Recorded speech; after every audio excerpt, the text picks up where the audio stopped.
നമസ്കാരം. National broadcasting news India gulf റൗണ്ടപ്പിലേക്ക് സ്വാഗതം. യുഎയിലെ ഷാർജയിൽ മലയാളി യുവതിയെ ഫ്ളാറ്റിൽ മരിച്ച നിലയിൽ കണ്ടെത്തി. കൊല്ലം തേവലക്കര സ്വദേശിനി അതുല്യ ശേഖറിനെയാണ് മരിച്ച നിലയിൽ കണ്ടെത്തിയത്. ഷാർജ റോള പാർക്കിന് സമീപത്തെ ഫ്ളാറ്റിലാണ് മൃതദേഹം കണ്ടത്. ദുബായിൽ കോൺട്രാക്ടിംഗ് സ്ഥാപനത്തിൽ ജോലി ചെയ്യുന്ന സതീഷ് ശങ്കറിന്റെ ഭാര്യയാണ്. ഭർത്താവ് സതീഷ് നിരന്തരമായി ഉപദ്രവിക്കാറുണ്ടെന്നാണ് ബന്ധുക്കളുടെ ആരോപണം. ഇന്ന് പുതിയ ജോലിയിൽ പ്രവേശിക്കാനിരിക്കെയാണ് മരണം. 10 വയസ്സുകാരി മകൾ നാട്ടിൽ പഠിക്കുകയാണ്. 20 വർഷം കോമയിൽ കഴിഞ്ഞ സൗദി രാജകുമാരൻ വലീദ് അന്തരിച്ചു. 2005 വാഹനാപകടത്തിൽ തലക്ക് ഗുരുതരമായി പരിക്കേറ്റ് 20 വർഷമായി കോമയിൽ കഴിഞ്ഞ സൗദി രാജകുമാരൻ വലീദ് ബിൻ ഖാലിദ് അന്തരിച്ചു. ജൂലൈ 18 അദ്ദേഹത്തിന്റെ മരണം ഔദ്യോഗികമായി സ്ഥിരീകരിച്ചത്. ദൈവമുണർത്തും, ഞങ്ങൾ കാത്തിരിക്കും എന്ന വിശ്വാസത്തോടെ പിതാവ് ഈ 2 പതിറ്റാണ്ടും മകന് താങ്ങായി നിന്നു. 2019 വലീദിന്റെ കണ്ണ് ചലിക്കുന്നതായി തോന്നിയ ഒരു വീഡിയോ വലിയ പ്രചാരം നേടിയിരുന്നു. എന്നാൽ ഡോക്ടർമാർ അത് അനാചാരപരമായ നാഡീചലനങ്ങൾ മാത്രമാണെന്ന് പിന്നീട് വ്യക്തമാക്കി. കോമയിലായിരുന്ന വ്യക്തി അവരുടെ സ്വന്തം മക്കളെ പോലെ സ്നേഹത്തോടെ കാത്തു സൂക്ഷിച്ച രാജകുടുംബം ലോകത്തിന് മാതൃകയായിരുന്നു. റിയാദിൽ നടന്ന അന്ത്യകർമ്മങ്ങളിൽ അടുത്ത ബന്ധുക്കൾ മാത്രമാണ് പങ്കെടുത്തത്. ശബ്ദമില്ലാതെ, കണ്ണു തുറക്കാതെ ജീവിച്ച വലീദിന്റെ ഓർമ്മകൾ ലോകം മറക്കില്ല.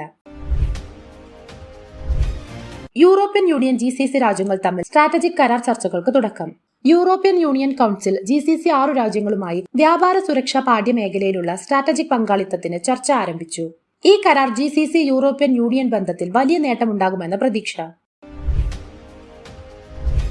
ഖത്തറിൽ GCC ഇസ്ലാമിക കാര്യങ്ങളുടെ 38ാമത് സ്ഥിര സമിതി യോഗം. ദോഹയിൽ നടന്ന യോഗത്തിൽ ഹജ്ജ് സേവനങ്ങൾ, മതകാര്യങ്ങൾ, സമൂഹ വികസനം എന്നിവയെക്കുറിച്ച് GCC രാജ്യങ്ങൾ ചേർന്ന് ആലോചിച്ചു.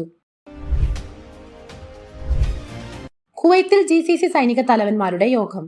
ചീഫ്സ് ഓഫ് സ്റ്റാഫ് യോഗത്തിൽ സംയുക്ത സൈനിക പരിശീലനം, സുരക്ഷാ സഹകരണം തുടങ്ങിയ വിഷയങ്ങൾ ചർച്ചയാക്കി. ക്വസ്റ്റ് ഗ്ലോബൽ UAEയുടെ നെക്സ്റ്റ് ജെൻ FDI പദ്ധതിയിൽ ചേരുന്നു. ആഗോള എഞ്ചിനീയറിംഗ് കമ്പനി ക്വസ്റ്റ് ഗ്ലോബൽ UAEയിൽ പുതിയ R&D സെന്റർ ആരംഭിക്കുന്നതിന്റെ ഭാഗമായി നെക്സ്റ്റ് ജെൻ FDI പദ്ധതിയിൽ ചേർന്നു. ബഹ്റൈനിൽ തമാര, EasyPay എന്നിവ ചേർന്ന് BNPL സേവനം വിപുലീകരിക്കുന്നു. ബഹ്റൈനിൽ ബൈ നൗ പേ ലേറ്റർ സേവനം കൂടുതൽ ഉപയോക്താക്കൾക്കായി EasyPayയുമായി ചേർന്ന് തമാര വിപുലീകരിക്കുന്നു.